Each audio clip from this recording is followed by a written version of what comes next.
Hello, homesteaders. This is Ready, Set, Homestead. Today's kind of a sad day because we're going to have to show you how to humanely cull a chicken. There's a bunch of different reasons that you would potentially cull a chicken. Cull is a little bit different than processing. This bird is not going to be used for meat. You know, when we process and we dispatch, we're using those birds for meat. This one is sick.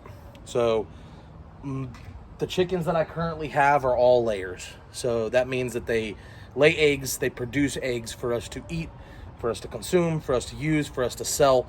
And so I need to make sure that the flock is healthy, because if the flock is sick, it reduces egg production. And if egg production is reduced, then we don't have the eggs that we need for our family. So this chicken is sick. I believe it's mycoplasma.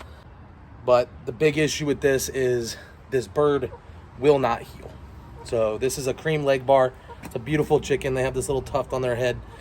This chicken's not going to get better. I mean, so I'm going to show you its eye. So you can see its eye that's infected. So you can see the infection on the eye. So this chicken, we could take a Neosporin, we could put the antibacterial, it would help it a little bit. It's possible that the chicken would survive the disease. The problem is she will always be a carrier for this disease, even if she recovers from the symptoms. And I can't risk the rest of my flock with the one chicken. So it doesn't have a high survival rate anyway. As far as cost goes, it doesn't make sense to keep this chicken around. Now, I also can't give it away. I can't give away a sick chicken to somebody else. You know, I don't want to risk somebody else's flock. So I can't sell her. I can't give her away. I can't use her. She can't live with my flock. And so the only thing that we have left is to cull. And so there's a few different ways you can do that. You can use a cone, like when you're processing. I don't want to do that because this bird is infected. So I don't want to have to clean out the cone, do all that stuff. You could put them on a block, and you could use a hatchet like this. I mean, this needs to be sharpened before I would do something like that, but I'm not going to do this either. So again, I don't need the bird bled out, so I'm not going to be using any sort of sharp utensils. I'm going to use what's called the broomstick method, and I'm going to be using a rake. So if you are sensitive to these kind of things, this is an educational video. I'm showing this for people who need to learn how to cull any of their farm animals. But if you are sensitive to this kind of thing, this would be the time to either fast forward or just go ahead and exit out of the video, because this is a part of farm life, and it's a sad part of farm life. You know, it's not something that we like to do. It's not something that we enjoy doing. However, it is a necessity for the sustainability of our family and our futures. So I'm going to go ahead and put up on the screen for my edit when this part is going to be over. But if you're sensitive to this type of thing, now is the time to stop the video or fast forward to this time right here in the video. All right, so I'm going to go ahead show you. So I have the bird held with both the wings. She's comfortable right here. Now you want to get a grab on the legs. So I have the legs, I have the wings. You can see how I'm holding her right here. So essentially I'm holding her with one hand.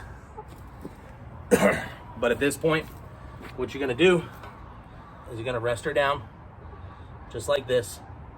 You're going to stretch out the neck.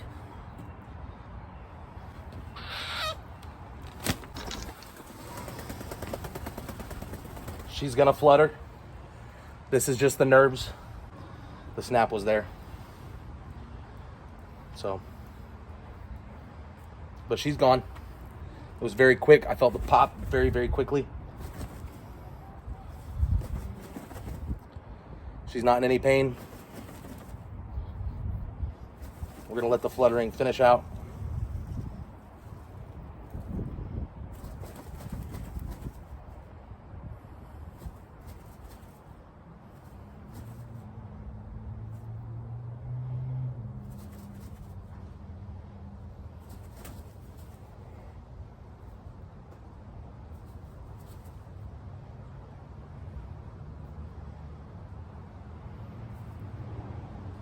These are just the nerves that are releasing from the body. I do have one more bird that I have to do after this.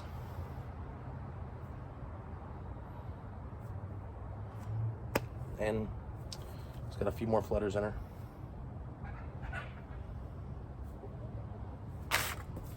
I save my food bags.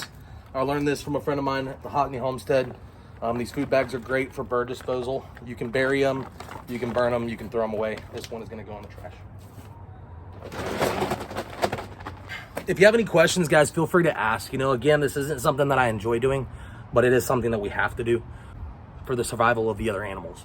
So for anybody who's out there saying that this is horrible, this is inhumane, you know, I mean, our options are I let 25 birds die of disease and sickness, or we eliminate one. But I can't release that bird into the wild. I can't give it to another person because it's going to cause more disease. Disease is a natural thing. We as humans get sick all the time. It's no different. Animals get sick. Medicine is expensive, you know, and unfortunately for one bird, it doesn't make a whole lot of sense. You know, the risk versus reward when it comes to living sustainably doesn't make any sense. So that's why we do what we have to do. It's not easy, but it is a part of homesteading. It is a part of the natural order of life. Things die. And so I would much rather do it like that, quick, painless. The bird doesn't feel.